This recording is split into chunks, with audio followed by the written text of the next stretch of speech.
Hello, I'm Kolaczki. Welcome to my micro business project, the Kolaczki. Let's get right into this. So, why this business? Why the Kolaczki? So, when I first thought about this business, I wanted to do some sort of baking instrument. I like to cook, I like to bake, it piques my interest. I thought this would be a great way to get into the, seeing the world of how these things work. So what makes this specific cookie, the Kolaczki, unique? So the history behind it. The history behind this cookie is that it is a Polish cookie called the Kolaczki. It's a home-style cookie. And when I thought of cookies, I thought of this cookie that my grandma made and that I've made now, kind of going through time. And I thought this is a great idea on how to get people kind of more aware of the Kolaczkis. So tradition, and obviously back to what I said, kind of about tradition of making these cookies with people, and the history, Polish, I'm Polish, got that going. The way it's made. So what makes this cookie special is actually the way it's made. Most cookies, hard cookies, cooked chocolate chips, you think of. What makes the Kolaczki different is that it's a cream cheese and butter-based cookie with a little bit of flour. You roll it out, and basically so it gets really thin, and then you put jelly or jam in the middle of it, and you fold the ends together, kind of making it not like a toaster strudel, because you don't cover it all the way. You basically, the jelly is outside of it, and the jelly gets nice and hot when you bake it, and it's very fluffy. It's a cookie, right? So it's a very small, light cookie with jelly on it. I love jelly cookies. So deeping into the business aspect of it, this was the business canvas model. And why do we use the business canvas model? So I've never really heard of the business canvas model per se. I mean, I knew about the parts of a business a little bit prior to taking this class. But why the business canvas model? So it just kind of gives an all-around depth to what makes a business, all the resources, the relationships, everything that goes into it. So I wanted to go through the business canvas model. I kind of go through what makes it special regarding our business. So the key partners in my business were the grocery stores and the baking good outlets. The grocery stores were for getting resources, just materials to make the cookies. And the baking good outlet stores. So I did have to go to baking good outlet stores to get mixers and utensils for the cooking, rollers or whatever stuff that I just didn't have lying around in my apartment. So those were our key partners for the Kolaczkis.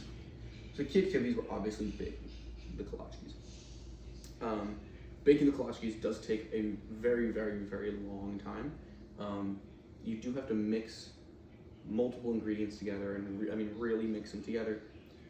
Then you have to put them into two separate balls after getting the dough and put those in the freezer, the fridge for around an hour and a half, an hour 20 minutes. And after you take it out there, you leave it out for another 20. Making the dough and kneading it where it can already take up to 45 minutes. Then you put it in there, so you're already at 2 hours, almost 2.5 hours.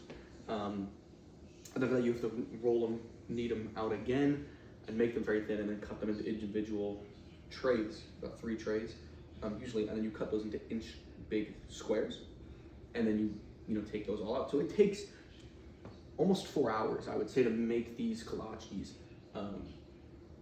And you make around 60 to 70 Kolaczkis when you do depending on how much dough you make, but that's usually how many I was making. So key resources in our grade were the flour. We had gluten-free flour as well. Cream cheese, butter, jam, jelly. We also had milk and vanilla extract. Those were just the key factors, the key ingredients in our Kolaczkis. We wanted to include the gluten-free because I know people personally that have celiac and other gluten allergies that can affect them, and I just thought that this would be a great way so everybody can enjoy these cookies. Assuming you have a gluten allergy, if you have a dairy allergy, it's fine. Our value propositions. So what makes this cookie special? Kind of, but this is our selling point. So this is an amazing cookie. It's not made with eggs for those that may have egg allergies. But by combining the flour, cream cheese, and butter, then rolling out the dough into these squares and filling it with your favorite jam jelly. I personally don't know a lot of cookies that are made like this. I love the circular cookies with the jelly in the middle, but there's not enough jelly in them. These are, I would say, the perfect ratio of cream cheese and jelly to jam. You get a lot of jam, and it's a nice cohesive cookie, really making you enjoy and savor this. Our customer relationships. So we are hitting a very, very large market in the cookie field. This cookie would offer more than just your cookie with jelly in it.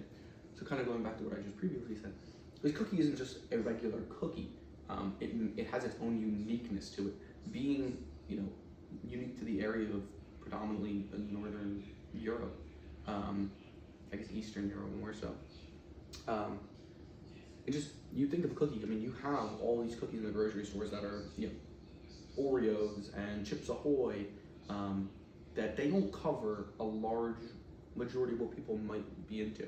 You think of the jelly cookies, they don't have very good jelly cookies sometimes at these stores. But these cookies are more than just your average cookie. They have, basically, I think they are the perfect cookie in terms of jelly and jam, if that's what you like. So again, what makes it special is this is a thin cookie with jam. It's very easy to make, very easy to eat, and not messy. It's not like most cookies that just fall apart when you eat them. These, when you get them, you heat them up a little bit. And it makes them softer and fluffier, and they're not gonna crumble and destroy. You don't want to cook them for too long. So our channels. Online sales was our biggest form of selling towards people. So we had the supplier of ingredients. People, we were buying ingredients from, such as grocery stores, various online sources as well, and containers for selling the cookies. So we really hit our market through online sales via sending out emails to a majority of people I knew and having them send those emails out, spreading the word. We were able to get a good amount of people involved and interested in these cookies. As for the containers for selling the cookies, I didn't want to just put them in a bag and hand them out to people. I felt like that was impersonal. While you do get to see the cookies right there on the spot, I felt like there was a better way to do it. And so I was able to get little containers to send the cookies in, depending on how big an order was, via the emails. So our customer segments. So people that we were selling to, obviously people looking for a traditional Polish cookie. I know multiple Polish people, and you don't have to be Polish, obviously, to enjoy these cookies. Other was people looking for just a light cookie with jam and jelly cookie. I personally love jam and jelly cookies. I find it very hard to find a cookie with jam and jelly in it that is, has enough jelly and it doesn't fall apart. I feel like every jam cookie I have, it falls apart, and that really annoyed me. After finding these cookies and being introduced to them, I feel like they offer a lot of benefits that people may not be aware of. And I think that these are a great way to get people more involved into the, customer segments and what people are looking for in a traditional cookie, a Polish cookie especially. Our cost structure. So our cost structure consisted of ingredients, exporting, selling, and marketing. While we didn't necessarily spend a lot of money on marketing, I did have plans in place to get the word out there by paying some people. So that was in our plan for this. We didn't have enough time to set that up. Our selling, we did have to set up, we do plan on setting up some stands back in my home from around the town, selling word of mouth. Exporting. Exporting is a big one. So I wanted to I didn't want these cookies to be available to people in Connecticut and New Jersey, where I'm from. I wanted to be able to send out to family that live in Oregon and, New York and Carolina. And so what I was able to do is, find a way to send these cookies together in a timely manner, so that way they can get the cookies, and they're not hard, they're not old, and they can just go right to them, and they're able to enjoy them. So that did have the most cost structure to it out of all of these. And then the ingredients, obviously paying for the ingredients. Every time, you can make a ton of these Kolaczkis with only, $60, $70. And for the prices we were selling them at, we were able to obviously have enough where we did not need to go to the grocery store multiple times in order to make these cookies. They were all right there, all the ingredients we needed to make, 300, 200 of them for $60 or whatever, and then sell them at a rate of profit where I think we were gaining close to, I would say like $40 each time. So we were able to get a decent amount of profit. Our revenue streams. So obviously I said online sales done via emails. We were really successful in this area. Sending out these emails was a great way to get in contact with people and, make sure they knew that they were being taken care of. So what I did was I created an email sheet and sent it out with all of our options for the cookies. If they wanted, 5 for $3.50, 10 for $6, what were they going to be getting from these with all our flavors? And they could send multiple options. They could say they wanted, 20 of them if they wanted. They could say if they wanted this flavor for 5, whatever. And so what I had them do is I would send out this email, it's like a pamphlet almost, and then they would email me back and say, this is how many they bought. And then I would get back to them confirming their order and the different various payment methods that they could send to. Another one is the direct face-to-face sales with customers. I think that this would be a great way to connect with people, especially to really get them on board and think about why this cookie might be different. So how I ran this business, making the cookies, making connections, reaching out to and online sales. Those were the 4 biggest ways that we were able to run this successful micro business. And how will this tie into other potential jobs? So the field that I'm looking to go into is sales. I think this is a very versatile and broad field that you can do a lot with.